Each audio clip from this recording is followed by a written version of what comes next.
Now, live from Studio 550, this is The McGraw Show on KTRS. Hey, we saw Jeff Lapidus walking the hallowed halls of the Big 550 KTRS. He is the retirement coach, and he has a show here on Saturdays at 10 a.m. Jeff, thanks for popping in. Nice to see you, McGraw. I heard you talk a couple weeks ago about the retirement calculator. Yes. And I never heard you were saying things that I had never heard about. Explain that to me. Well, McGraw, all the retirement calculators that folks are using are based upon gross income.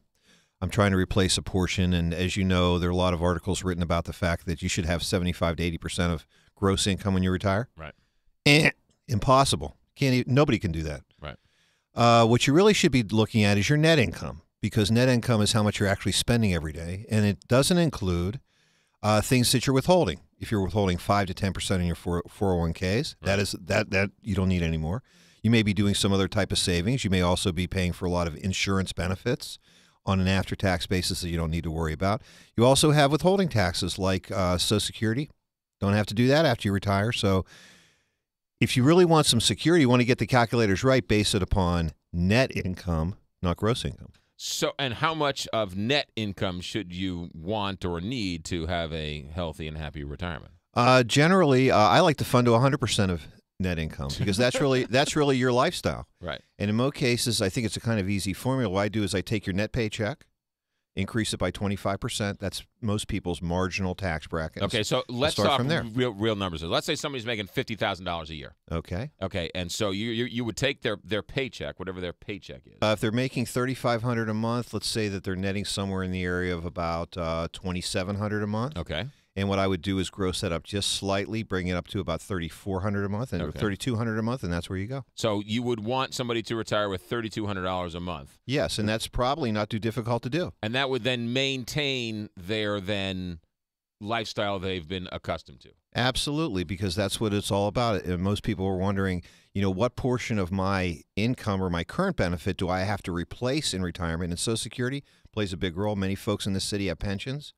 Big role, and then you obviously have your savings, not only pre-tax but after-tax. And so that then also deals with inflation. So, wild swings excluded, this formula then keeps you up with inflation, and if you live another 20 extra years, this sort of takes care of all that. Oh, God, no. Oh, okay.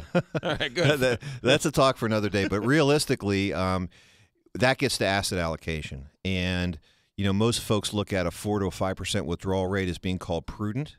Well, that's fine. If you're going to withdraw 4 to 5%, guess what?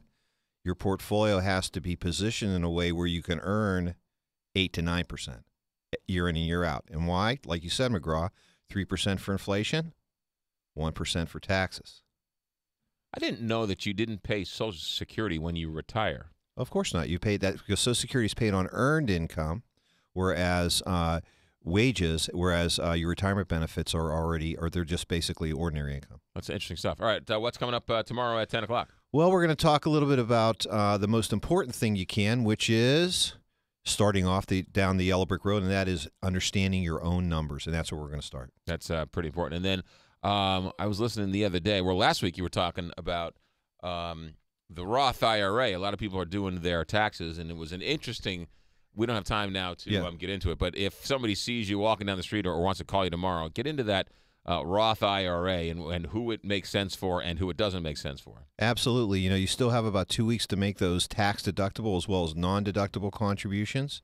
You can put up to $6,000 a year if you're over the age of 50. If you're under 50, it's $5,000, and if you're in a qualified retirement plan today, there are certain limitations, but it's not that difficult to do.